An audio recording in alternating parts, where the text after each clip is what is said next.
दिल्ली से वृंदावन तक की जो पदयात्रा है, हम सभी मंच पर विराजमान सभी संत जनों के चरणों को खूब दंडवत प्रणाम करत भय एक बात कहें, भैया ये पदयात्रा बालाजी और बांके बिहारी का मिलन है।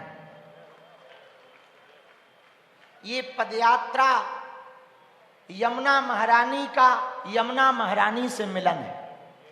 दिल्ली में भी यमुना जी हैं और वृंदावन में भी यमुना जी हैं। यह पदयात्रा 7 नवंबर की जो परम पूज्य श्री मलुकपीठ वाले महाराज जी ने बात दोहराई, वही बात हमको लग रहा स्वयं धर्म सम्राट स्वामी करपात्री जी महाराज उस कार्य को कर रहे हैं अग्र होकर के, और वेद लक्षणा गौ माता उस कार्य को करवाना चाह रही हैं। जो 7 नवंबर को पूज्य श्री गीता मनीषी जी महाराज जी ने कहा कि विगत 18 वर्षों से अचानक ही दिल्ली में 7 नवंबर को सभी संतों को लेकर के गौ पूजन कर रहे। हमने पूर्ववत तो कोई विचार नहीं किया था कि 7 नवंबर को क्या है। ये जरूर विचार किया कि भारत यात्राओं का देश है। प्रभु श्री राम की वनवास यात्रा, देश को स्वतंत्र कराने के लिए महात्मा गांधी की दांडी यात्रा, गौ माता को के संवर्धन के लिए और बचाने के लिए धर्म सम्राट स्वामी करपात्री जी की गौ यात्रा, राम मंदिर को बनाने वाली रथ यात्रा, कलश यात्रा। अब हमें लगता है ब्रज को पुनः ब्रज बनाने के लिए, मांस मदिरा मुक्त कराने के लिए, यमुना की शुद्धि के लिए और ब्रज की रज को बचाने के लिए, भारत को कृष्ण जन्मभूमि में ठाकुर जी को बैठाने के लिए और भारत को हिंदू राष्ट्र बनाने के लिए यह यात्रा है। और इन सब महापुरुषों का साथ मिला, सब महापुरुष विराजमान भय। अयोध्या से भी पूज्य महाराज जी आ गए, ब्रज के सभी महापुरुष आ गए। आप लगातार मंच का संचालन भी कर रहे हैं। पूज्य ठाकुर जी भी तब से ही विराजमान है, एक अभिभावक की भूमिका की तरह आपका आशीर्वाद प्राप्त हो रहा। पूज्य श्री गिरीशानंद जी महाराज जी भी, उनका भी आशीर्वाद द्वितीय बार हमको प्राप्त हो रहा। सभी संतजन विद्वज्जन विराजमान, सभी ब्रजवासी विराजमान, पंडा पुरोहितों के भी सब लोग विराजमान, अक्षय पात्र वाले भी पूज्य महाराज जी विराजमान, तिवारी जी भी साथ में आए। इन सबको देखकर, इन सबके वचनामृत आशीर्वाद को सुनकर हमको लग रहा जो बात किसी महापुरुष ने कही थी वो सही है कि अब तो केवल क्रियान्वयन बाकी है, पर करना है। आज तो झांकी है, असली फिल्म तो बाकी है। और अन्यथा ना लेना बात को। हम सब मिलकर के यह सनातन हिंदू एकता पदयात्रा जब करें, इस बात के साथ संकल्प लेकर के करें कि हमारी वर्ण व्यवस्था बनी रहे और सनातन हिंदू एक हो जावे।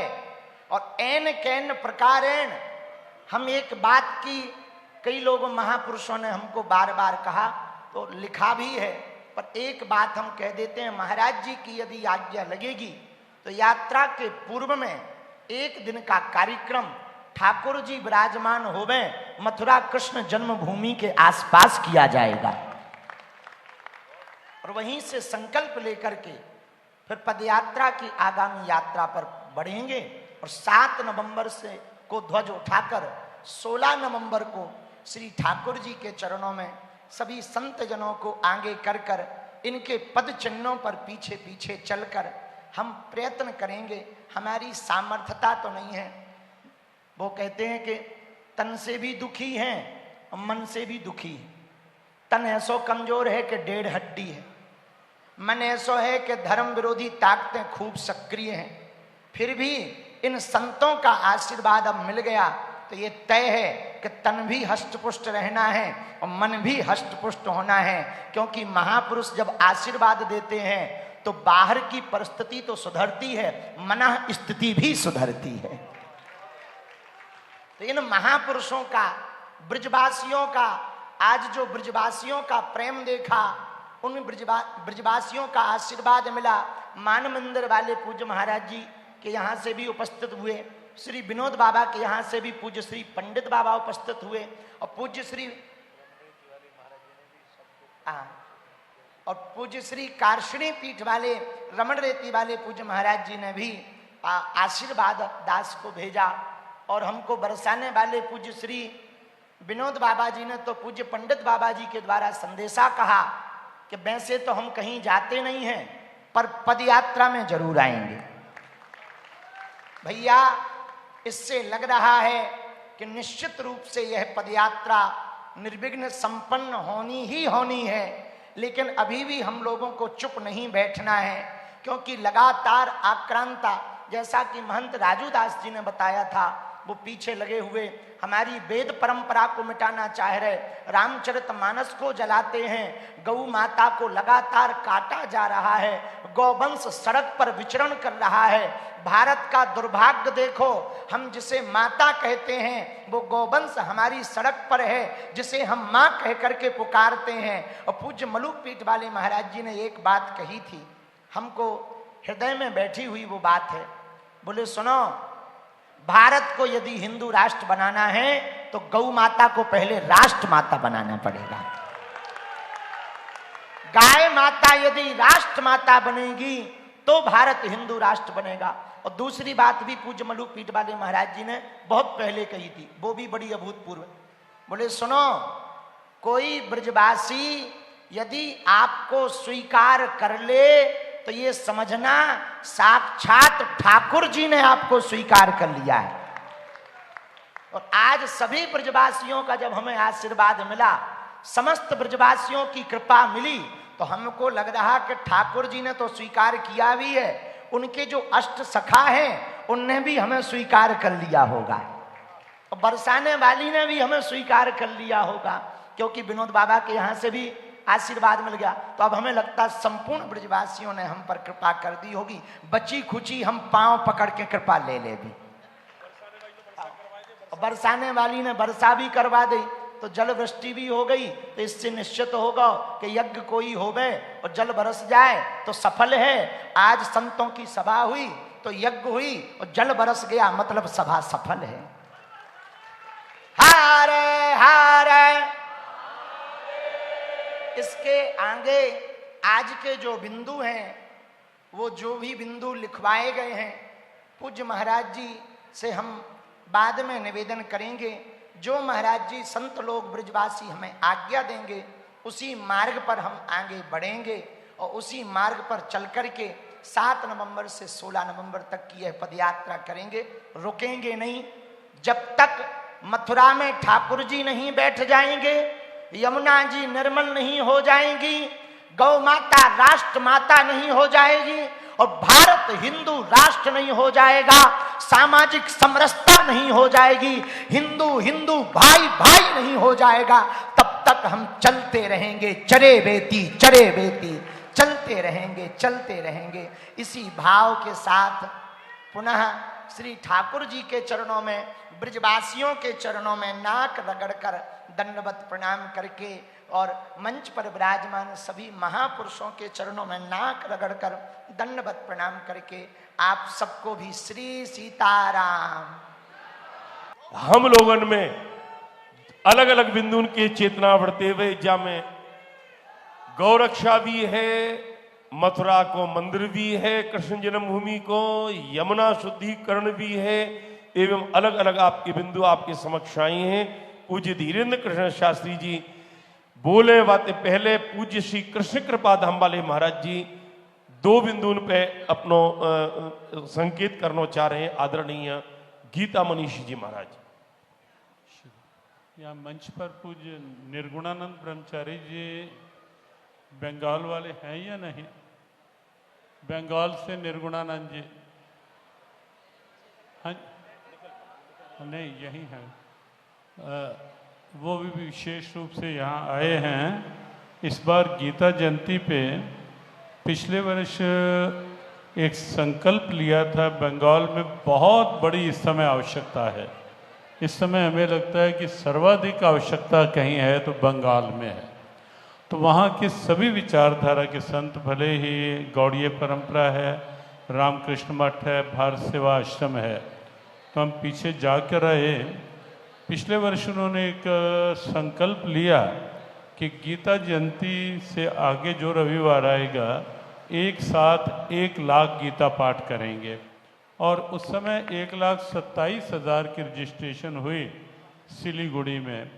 तो इस बार का जो संकल्प है उनका वो है एक साथ 5 लाख गीता पाठ। और पूरे बंगाल के संत और संस्थाएं हम 2 दिन लगा के आए वहाँ पीछे, और फिर अगले महीने जाने का है। और हमारे श्रद्धेय धीरेन्द्र कृष्ण शास्त्री जी भी वहाँ उस दिन वहाँ रहेंगे, उस आह्वान में जो एक साथ 5 लाख गीता पाठ का होगा, और सब उपस्थित होकर एक साथ गीता पाठ करेंगे। ऐसा एक व्यापक आह्वान। तो वहाँ से विशेष रूप से निर्गुणानंद जी आए, तो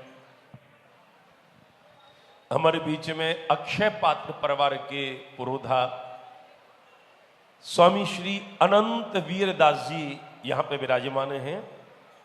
जैसे कि गौरी गोपाल के श्री अनुरुद्धाचार्य जी ने एक बात कही कि 9 दिन की यात्रा में भोजन की व्यवस्था कौन करेगा, तो 1 दिन की व्यवस्था है गई है। ये बात कही हमारे श्री धीरेन्द्र कृष्ण शास्त्री जी ने, उनको सूचित की हो। तो गौरी गोपाल के अनुरुद्धाचार्य जी ने कही कि 8 दिन की भोजन व्यवस्था गौरी गोपाल आश्रम की ओर से होगी। अक्षय पात्र के स्वामी श्री अनंत वीरदास जी अभी यहाँ विराजमान हैं। उन्हें कही है मनोज मोहन जी ये कह दो, या यात्रा में दिल्ली से लेके वृंदावन तक भोजन के साथ में और जो व्यवस्था की जरूरत पड़ेगी वाग्यताई अक्षय पात्र परिवार तैयार है। करतल ध्वनि के संग में उनकी यह भावना को हम लोग स्वागत करें। और अनंत वीरदास जी महाराज को हृदय से अभिनंदन है यह भावना के ताई।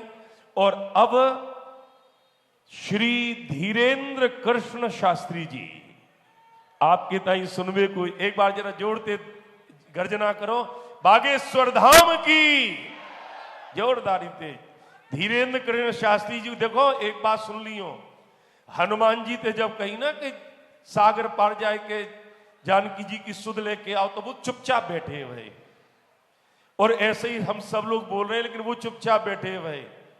फिर जामवान जी ने उनके अंदर भावना, उनके बल के स्मृति कराई। या लिए धीरेन्द्र कृष्ण शास्त्री जी को बल की स्मृति करावे के ताई कछु जय बोलनी पड़ेंगी।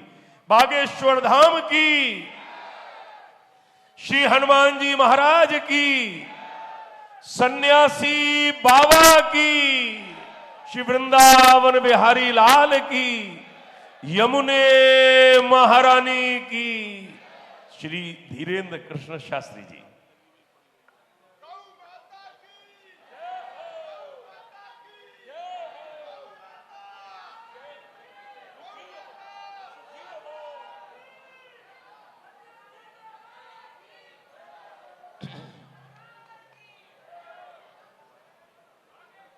नमः गुरुभ्यो गुरुपादुकाभ्यो नमः परिभ्या परपादुकाभ्या आचार्य सिद्धेश्वर पादुकाभ्यो नमोस्तु सीतापति पादुकाभ्या। श्री वृंदावन बिहारी लाल की, यमुना महारानी की, बागेश्वर बालाजी की, सन्यासी बाबा की, सभी संत जनों की, संपूर्ण ब्रजवासियों की, ब्रज क्षेत्र की, गोवर्धन महाराज की, गिरिराज धरण की, पूंछरी के लोठा की, सभी विद्वत समाज की हार हार। आज हम क्या कहें, जो कहना है सभी महा